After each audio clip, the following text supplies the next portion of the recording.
อรุณสวัสดิ์เช้าวันใหม่พุทธสถานบ้านโป่งชัยตำบลบ้านสาอำเภอเจ้าห่มจังหวัดลำปางเช้าวันนี้อากาศเย็นชุ่มฉ่ำเมื่อคืนนี้ฝนตกลงมาทำให้ท้องทุ่งนาเริ่มมีน้ำขังแล้วชาวนาเริ่มเตรียมปลูกข้าวกันแล้วนะเข้ามาในวัดก็เย็นสบายชุ่มชื้นใต้ต้นไม้ใหญ่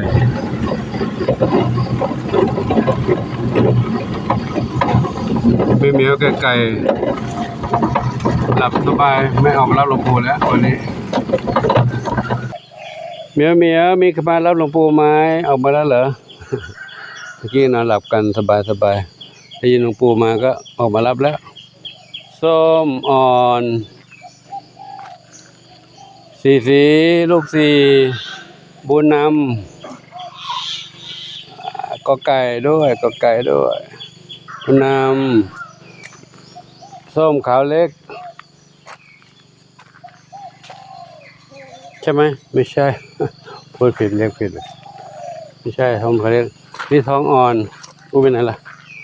ท้องอ่อนนี่ท้องอ่อนแพนด้าเทาขาวใหญ่แพนด้าเทาขยายท้องอ่อนส้มอ่อนบุญนำสีลูกก็ไก่เลี้ยงปูไปดูน้องเหมียวน้องเต่ากระต่ายในบ้านกันเนาะเหมียวน้อยเหมียวใหญ่นี่ใครทับทวีอยู่นี่ทับทวีศรีสุดา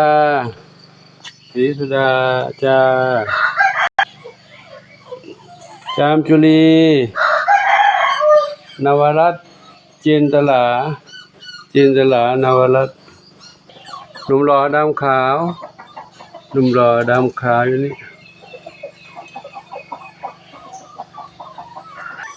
เข้ามาในบ้านน้องเหมียวนอนอยู่ใครเอ่ยมนชัยด้านนี้ใครด้านนี้เจดีปุยฝ้ายน้ำเพชรอยู่ข้างบนนอนอยู่แล้วน้ำเพชรปุยฝ้ายน้องดำสนิทชวนฝันใหญ่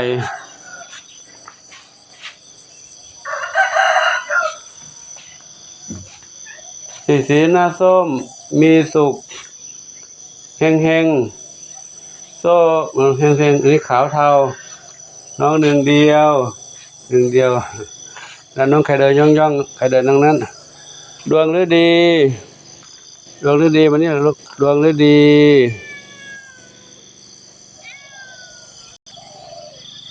แมวเหมียวมานั่งรอหลวงปู่กันแล้วใครอยู่บนนั้นใครอยู่บนบ้านน้องกระต่าย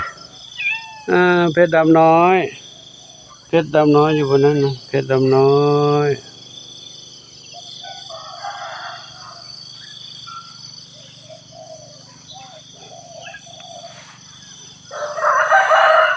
เดี๋ยวก่อนไปดูทางโน้นก่อนโอ้ยดูทางนี้ก่อนหญ้ายาวแล้วนี่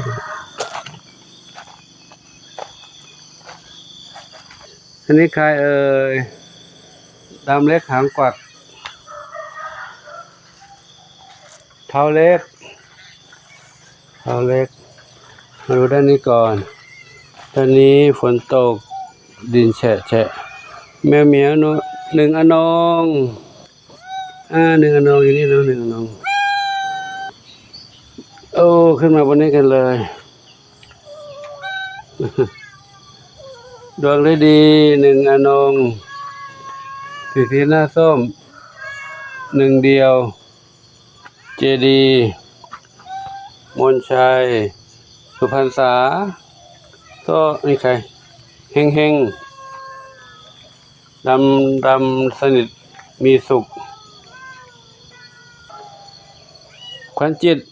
ออกมาแล้วเนาะ ขวัญจิตแข็งแรงแล้วขวัญจิตออกมาเดินเล่นแล้วแข็งขวัญจิตขวัญจิต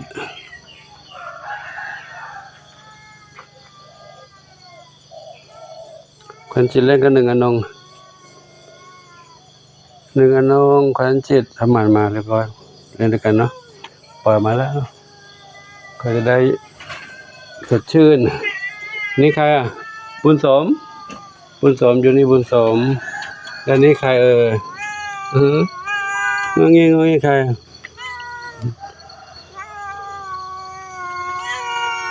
แล้วเดี๋ยวปู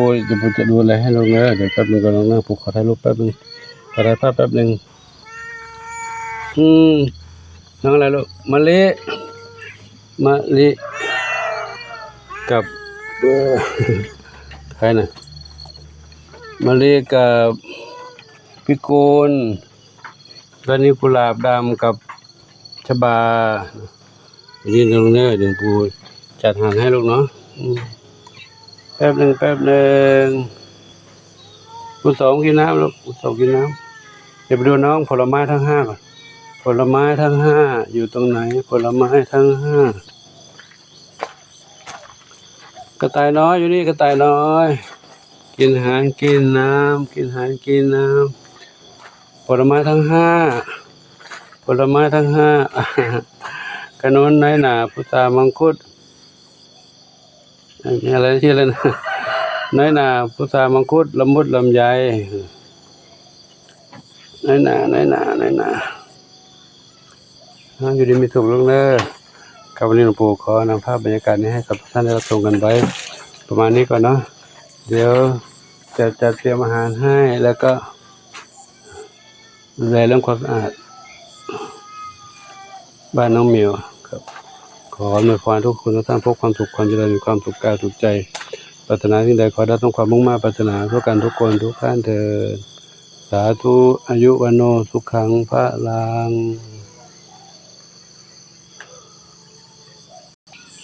ใครนี่ต้นสันใหญ่